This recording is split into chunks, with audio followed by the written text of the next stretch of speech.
नमस्कार, आप देख रहे हैं डीडी न्यूज। आपके साथ मैं हूं पराक्रम सिंह शेखावत। खबर दुनिया की में आप सभी का स्वागत है। इस कार्यक्रम में, इस बुलेटिन में हम आपको अगले आधे घंटे तक बताएंगे अंतर्राष्ट्रीय स्तर की हर वो बड़ी खबर जो आपके लिए जानना जरूरी है। शुरुआत करेंगे सुर्खियों के साथ। 7.2 तीव्रता के शक्तिशाली भूकंप के झटकों से दहला ताइवान। भूकंप के कारण 9 लोगों की मौत, 900 से ज्यादा लोग हुए घायल। कई इमारतों को पहुंचा नुकसान। हुलियन में मलबे में दबे लोगों को निकालने के काम में जुटे बचावकर्मी।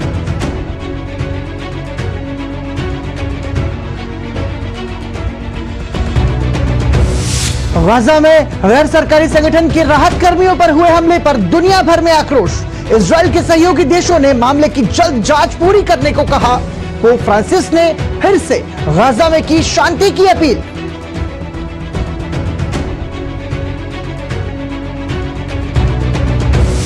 नाटो के 75 साल पूरे होने पर ब्रसेल्स में विदेश मंत्रियों की बैठक जारी।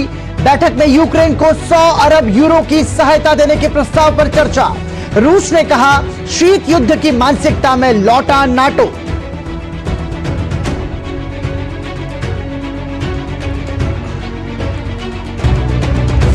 फिनलैंड ने यूक्रेन के साथ 10 साल के सुरक्षा समझौते पर किए हस्ताक्षर। समझौते के तहत यूक्रेन को मिलेगी 188 मिलियन यूरो की और सैन्य सहायता। फिनलैंड ने अब तक दी $2 अरब की सहायता।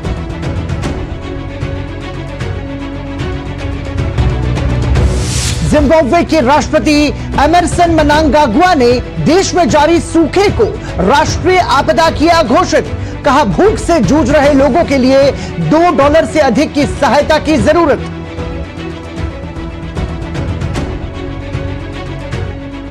और सुर्खियों के बाद आइए अब नजर डालते हैं खबरों पर विस्तार से। शुरुआत करेंगे एशिया का आईना से और जानेंगे एशियाई देशों से जुड़ी खबरें।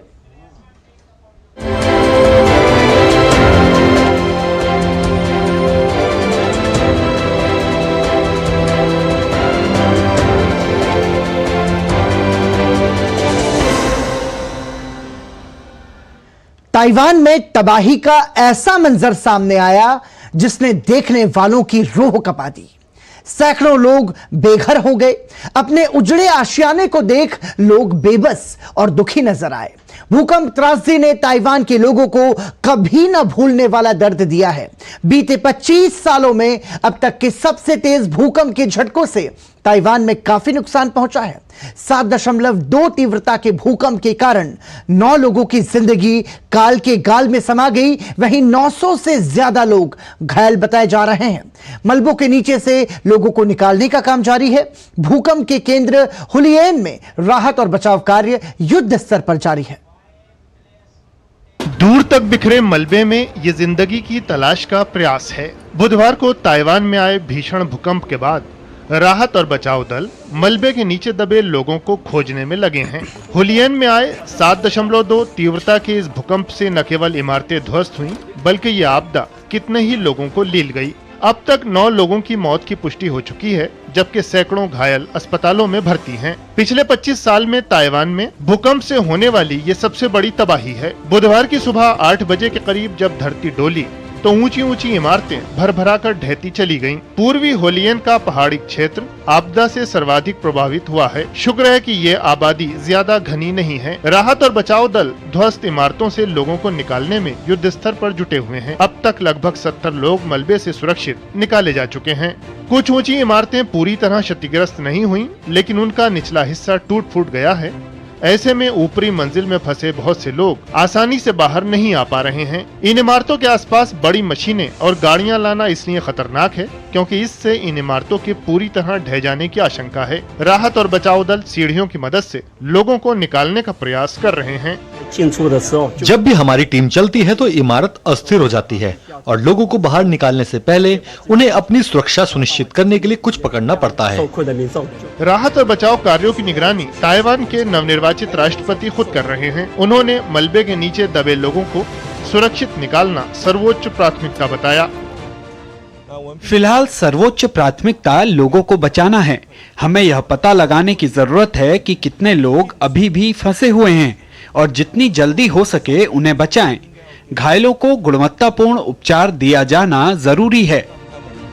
भूकंप को आकर गुजरे कई घंटे बीतने के बाद भी लोग उसकी दहशत से बाहर नहीं निकल पा रहे हैं। आपदा से जुड़े भयानक दृश्य अब भी लोगों की निगाहों में घूम रहे हैं। हुलियन की एक व्यस्त सड़क पर भूकंप से बहुमंजिला इमारत ही आ गिरी। भूकंप की डराने वाली तस्वीरें टीवी कैमरे में भी कैद हुई। एक समाचार चैनल पर बुलेटिन के दौरान भूकंप का असर देखा गया। समाचार पढ़ रही एंकर के लिए भूकंप की वजह से खड़े रहना मुश्किल हो रहा था। चैनल ने धरती डोलने की वजह से अपने स्टूडियो में फैली अफरा तफरी को भी दिखाया। ताइवान के ताओ युवान सिटी में इस भूकंप का असर कम भीषण नहीं था। भूकंप के समय की सीसीटीवी तस्वीरों में देखा जा सकता है कि अलमारियों में रखा सामान फर्श पर बिखर गया। भूकंप की तीव्रता इतनी अधिक थी कि उसका असर चीन और जापान तक महसूस हुआ। चीन के पूर्वी झेजियांग प्रांत में भूकंप के असर से इमारतें थर्रा गईं। लोग अपने घरों को छोड़कर तेजी से बाहर भागे। शंघाई तक इस भूकंप का प्रभाव महसूस हुआ। भूकंप का केंद्र समुद्र तट के पास होने की वजह से सुनामी की चेतावनी भी जारी की गई। ताइवान के गुइशान द्वीप से मिली तस्वीरों में भूकंप से पहाड़ के पत्थर टूटकर समुद्र में गिरते देखे जा सकते हैं। निकटवर्ती जापानी द्वीपों पर भी सुनामी की चेतावनी जारी की गई। दक्षिणी जापान के इन द्वीपों और फिलीपींस के तटीय क्षेत्रों में भी लोग घंटों सुनामी की आशंका से घबराए रहे। गाजा में इजराइल के हमलों में मारे गए गैर सरकारी संगठन के कर्मचारियों का मामला गर्माता जा रहा है। इस हमले में एक फिलिस्तीन नागरिक के अलावा 6 विदेशी नागरिक भी मारे गए थे। ब्रिटेन, अमेरिका और ऑस्ट्रेलिया ने अपने नागरिकों के मारे जाने की इजराइल से जल्द जांच करने को कहा है।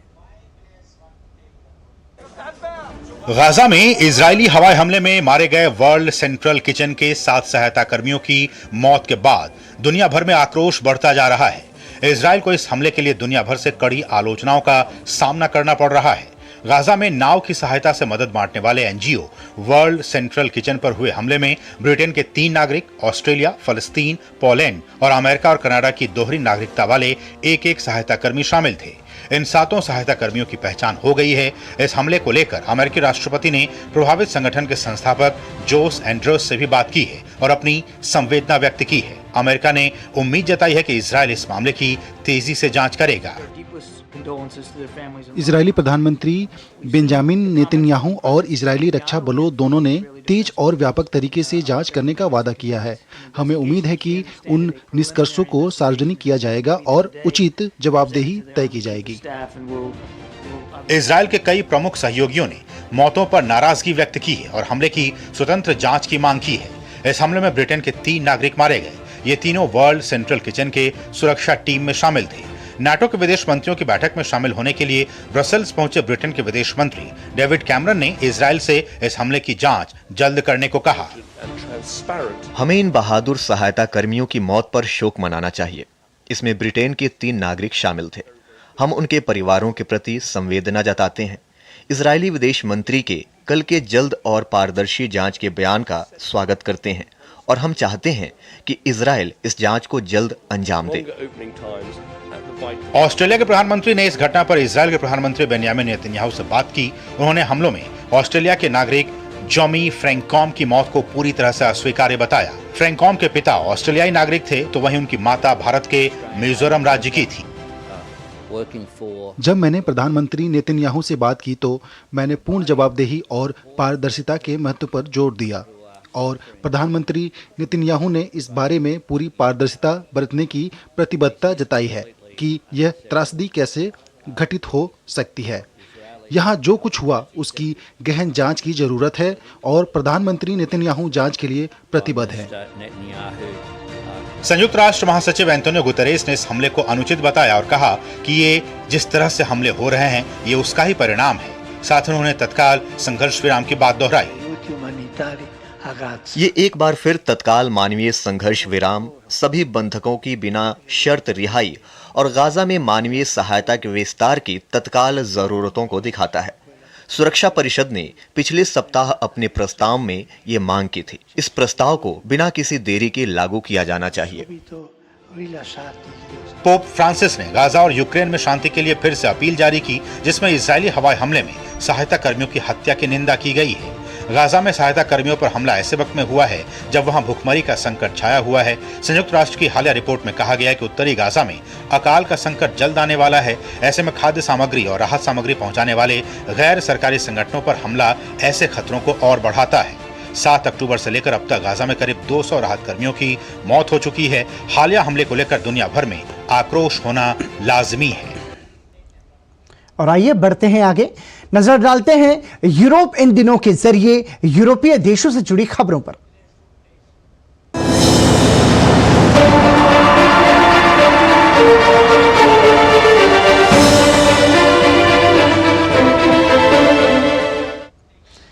फिनलैंड ने यूक्रेन के साथ 10 साल के सुरक्षा समझौते पर हस्ताक्षर किए।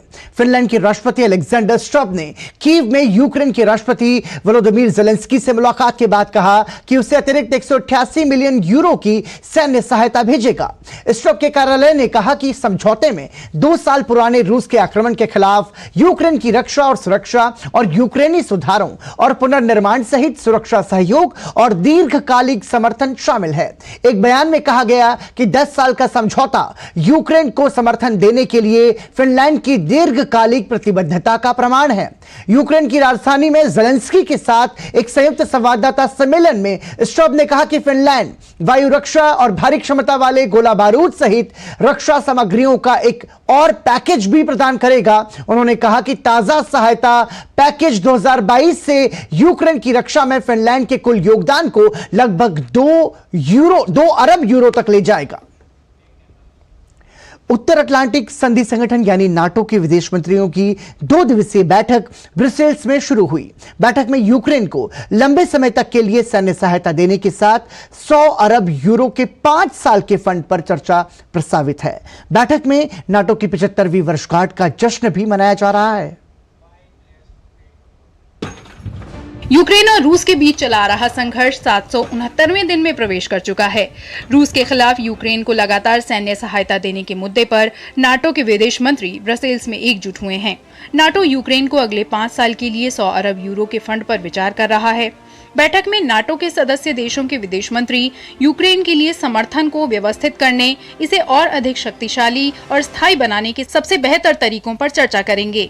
ब्रसेल्स में होने वाली बैठक में पैकेज पर चर्चा की जाएगी, जिसे अंतिम रूप वॉशिंगटन में जुलाई में होने वाली बैठक में दिया जाएगा। विदेश मंत्री इस बात पर चर्चा करेंगे कि कैसे नाटो यूक्रेन के लिए सैन्य उपकरणों और प्रशिक्षण के समन्वय के लिए अधिक जिम्मेदारी ले सकता है। इसे एक मजबूत नाटो ढांचे के भीतर स्थापित किया जा सकता है। हम अपने समर्थन को बनाए रखने के लिए कई सालों की वित्तीय प्रतिबद्धता पर भी चर्चा करेंगे। हालांकि बैठक से पहले नाटो महासचिव ने यूक्रेन के लिए संभावित 100 अरब यूरो की फंडिंग की पुष्टि करने से इनकार किया। उन्होंने कहा कि जुलाई की बैठक में इस पर फैसला किया जाएगा। बैठक के लिए पहुंची जर्मनी की विदेश मंत्री एनालेना बेयरबॉक ने प्रस्ताव को सही और महत्वपूर्ण बताते हुए कहा कि भविष्य में यूक्रेन को दी जाने वाली सहायता के लिए एक विश्वसनीय ढांचे की जरूरत है।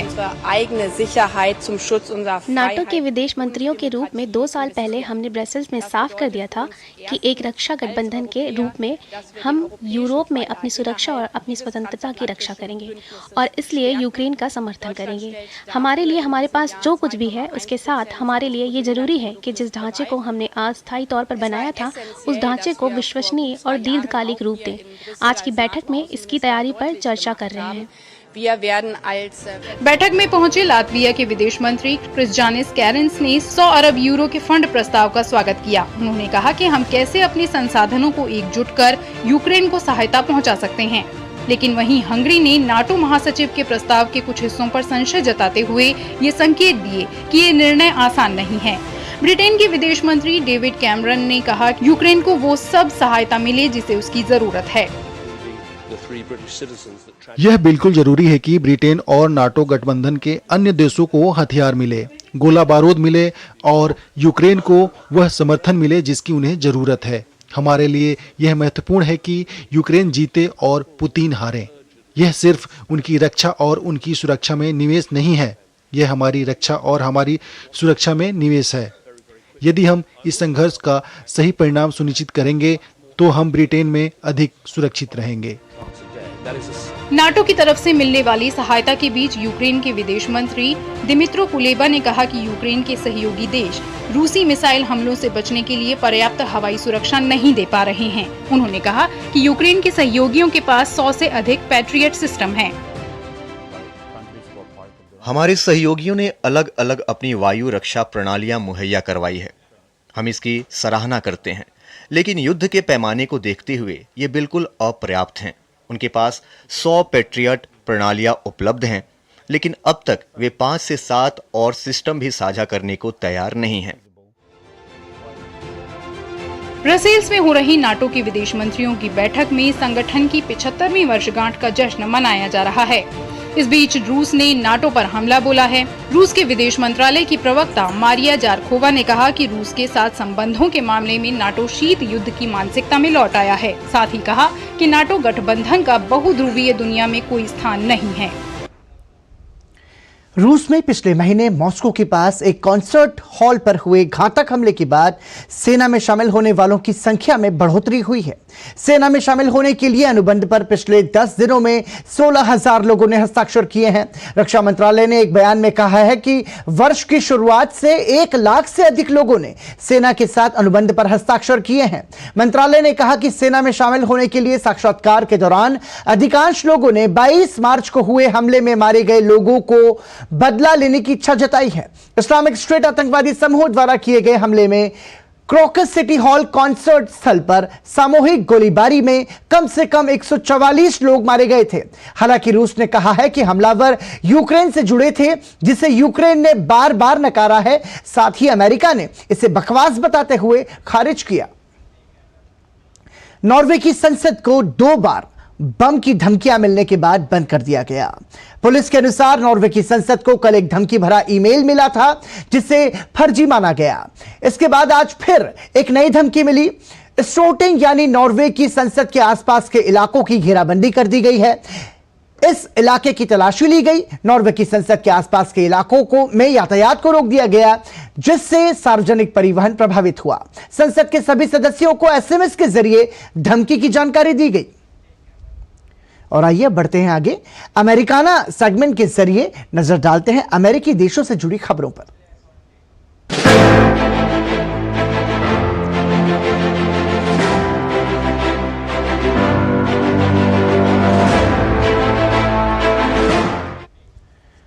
अक्षय पात्र फाउंडेशन ने अब तक करीब 4 अरब से अधिक लोगों को भोजन कराया है। इस उपलब्धि का जश्न संयुक्त राष्ट्र में भी मनाया गया। देखिए ये रिपोर्ट। अक्षय पात्र फाउंडेशन ने 4 अरब थाली परोसने की ऐतिहासिक उपलब्धि हासिल की है। अक्षय पात्र फाउंडेशन की इस उपलब्धि का जश्न संयुक्त राष्ट्र में भी मनाया गया। संयुक्त राष्ट्र में भारत की स्थायी प्रतिनिधि रुचिरा काम्बोज ने संयुक्त राष्ट्र मुख्यालय में एक विशेष कार्यक्रम खाद्य सुरक्षा में उपलब्धि सतत विकास लक्ष्यों की दिशा में भारत की प्रगति का आयोजन किया गया। इस आयोजन में भारत की खाद्य सुरक्षा और पोषण हासिल करने की दिशा में नई नई रणनीतियों, नीतियों और उपलब्धियों को दर्शाया गया। हम विशेष रूप से गरीबी उन्मूलन में साहसिक कदम उठा रहे हैं। 15 वर्षों के भीतर अपनी बहुआयामी गरीबी को आधा करने वाले 25 देशों में से भारत में 415 मिलियन से अधिक लोग गरीबी से बाहर आ गए हैं। खाद्य के क्षेत्र में अनूठा कार्य कर रहे गैर सरकारी संगठन अक्षय पात्र फाउंडेशन की भूख के खिलाफ वैश्विक लड़ाई में ये एक बड़ी उपलब्धि है। संगठन की इस उपलब्धि का उत्सव संयुक्त राष्ट्र जैसे अंतर्राष्ट्रीय संगठन में मनाया जाना और भी गौरव की बात है। अक्षय पात्र ने अनगिनत बच्चों को भोजन परोसा है, यह सुनिश्चित करते हुए कि दुनिया के भविष्य के निर्माताओं को अच्छी तरह से पोषण मिले। इस आयोजन में इन्फोसिस के संस्थापक सदस्य NR नारायण मूर्ति, नोबेल पुरस्कार विजेता कैलाश सत्यार्थी और भारतीय सामाजिक संगठन अक्षय पात्र फाउंडेशन के अध्यक्ष मधु पंडित दास भी शामिल हुए। हमारे माननीय प्रधानमंत्री नरेंद्र मोदी जी के नेतृत्व में भारत सरकार के एकात्मक मानववाद, सबका साथ सबका विकास की विचारधारा से प्रेरित होकर नई नीतियां और कार्यक्रम विकसित किए हैं। भारत सरकार दुनिया का सबसे बड़ा खाद्य सुरक्षा कार्यक्रम चलाती है। इसका लाभ 800 मिलियन से अधिक लोगों को मिलता है। मैं सोच रहा था कि जब उन्नत प्रौद्योगिकी, पेशेवर प्रबंधन और उत्कृष्टता एक साथ हो जाएगी तो इसे अक्षय पात्र का नाम दिया जा सकता है। प्रधानमंत्री नरेंद्र मोदी ने अक्षय पात्र फाउंडेशन की इस उपलब्धि के लिए बधाई संदेश भेजा। उन्होंने कहा कि अक्षय पात्र फाउंडेशन की पूरी टीम पर गर्व और बेहद खुशी महसूस हो रही है। 4 अरब थाली परोसना एक ऐतिहासिक उपलब्धि है। रुचिरा कंबोज ने पीएम मोदी के संदेश को पढ़ते हुए कहा कि मानवता को पोषण देने और भूखमरी को खत्म करने में ये उपलब्धि हमारे समर्पण का सबूत है। और आइए अफ्रीका नामा के जरिए नजर डालते हैं अफ्रीकी देशों से जुड़ी खबरों पर।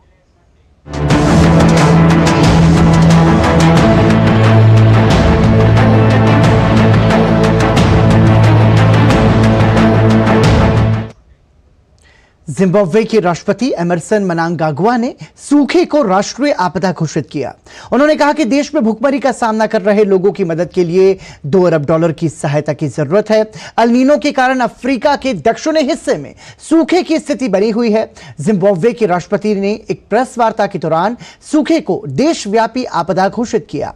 उन्होंने कहा कि खराब बारिश के कारण इस साल 27 लाख से अधिक लोगों के पास खाने के लिए पर्याप्त भोजन भी नहीं है। साथ ही उन्होंने कहा कि इस साल आवश्यक अनाज की आधे से अधिक उपज की पैदावार होने की संभावना है। दक्षिणी अफ्रीका में मलावी और जाम्बिया के बाद सूखे को राष्ट्रीय आपदा घोषित करने वाला जिम्बाब्वे तीसरा देश है। वहीं युगांडा की संवैधानिक अदालत ने समलैंगिकता विरोधी कानून को रद्द करने या निलंबित करने से इनकार कर दिया। इस कानून में समान लिंग कृत्यों के लिए मौत की सजा का प्रावधान है, जो कि मौलिक अधिकारों के खिलाफ है। एक्टिविस्टों का कहना है कि इस कानून के कारण एलजीबीटी लोगों के खिलाफ दुर्व्यवहार बढ़ा है। मुख्य न्यायाधीश रिचर्ड बुटीरा ने फैसला पढ़ते हुए अदालत को बताया कि वो समलैंगिकता विरोधी अधिनियम 2023 को पूरी तरह से रद्द करने से इनकार करते हैं और वो इसके लागू करने के खिलाफ स्थायी निषेधाज्ञा नहीं देना चाहेंगे। हालांकि अदालत ने पाया कि कानून की कुछ धाराएं स्वास्थ्य के अधिकार का उल्लंघन करती हैं और ये स्वास्थ्य, गोपनीयता और धार्मिक स्वतंत्रता के अधिकार के साथ असंगत है। केन्या में डॉक्टर्स की देशव्यापी हड़ताल जारी है। हड़ताल कर रहे डॉक्टर्स मांग कर रहे हैं कि सरकार स्वास्थ्य कर्मियों के लिए स्थिर रोजगार की स्थिति सुनिश्चित करे, साथ ही देश भर के सार्वजनिक अस्पतालों में मेडिकल इंटर्न रखने के अपने दायित्व को पूरा करे और बुनियादी जरूरतों को पूरा करने के लायक भुगतान करे। डॉक्टर्स की हड़ताल के चलते पूरे पूर्वी अफ्रीकी देश के अस्पतालों में चिकित्सा सेवाएं ठप हो गई हैं। ऐसे में मरीजों को काफी दिक्कतों का सामना करना पड़ रहा है। और आइए अब नजर डालते हैं विश्व संस्कृति पर।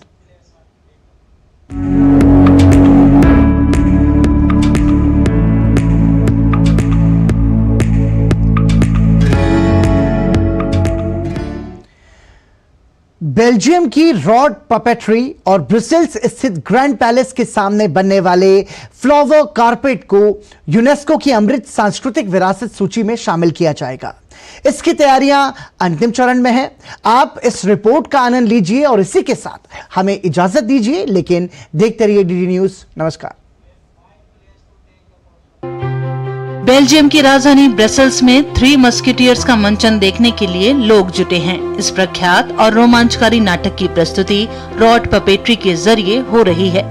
रॉड पपेट्री बेल्जियम की विलुप्त होती हुई कला है, जो कि यूनेस्को की अमूर्त सांस्कृतिक विरासत सूची में शामिल होने के लिए अंतिम चरण में है। बेल्जियम की ये छड़ कठपुतली कला अब केवल एक परिवार तक ही सीमित रह गई है। निकोलस जिल का परिवार इस सदियों पुरानी कला को सहेजने के प्रयास में जुटा है। यूनेस्को की सूची में शामिल होना ही इस कला को विलुप्त होने से बचा सकता है। हम ब्रसेल्स के आखिरी छड़ कठपुतली थिएटर में हैं, जो केवल हमारे परिवार में बचा है। ऐसा हमेशा से नहीं था। एक परिवार में ये पिता से बेटा को मिलता है, लेकिन इसके लिए पागलपन जरूरी है। हमारा थिएटर 1830 से है। अगर छड़ कठपुतली कला की परंपरा यूनेस्को की सूची में शामिल हो जाता है, तो इसे एक परिवार पर निर्भर नहीं रहना पड़ेगा। यूनेस्को की सूची में शामिल करने का मकसद इस कला को बचाना है। अभी ये मेरे परिवार के पास है, लेकिन आगे क्या होगा इसका पता नहीं। निकोलस जिल का टून थिएटर छड़ कठपुतली कला के लिए जाना जाता है। इटली के सिसिली से ये कला बेल्जियम तक आई थी। टून थिएटर में छड़ कठपुतली के लिए कठपुतलियों को काफी करीने से बनाया जाता है। इसके वेशभूषा और एक एक बारीकियों का ध्यान रखा जाता है। निकोलस जिल के टून थिएटर में एक हफ्ते में कई शो होते हैं। ड्रैकुला से लेकर फॉस्ट जैसी कहानियों का छड़ कठपुतली के जरिए मंचन किया जाता है। इस रॉड पपेट्री के जरिए ओपेरा की प्रस्तुति भी इसे कामगारों के बीच लोकप्रिय बनाती है। हमारा मानना है कि ये कला सिसिली से मध्य युग में बेल्जियम आई थी। हमारे थिएटर की खास बात यह है कि ये श्रमिक वर्ग के लिए है जो कि पढ़ लिख नहीं सकते। वे बड़े थिएटर या ओपेरा में नहीं जा सकते। हम अपनी प्रस्तुतियों में ओपेरा भी दिखलाते हैं जो इसे अनोखा बनाती है। ये बड़े उम्र के लोगों के लिए है, एक तरह से उन्हें ये शिक्षित करने के लिए है। ये संस्कृति को सुलभ बनाने का तरीका है। बेल्जियम की रॉड पपेट्री की यही खासियत भी है।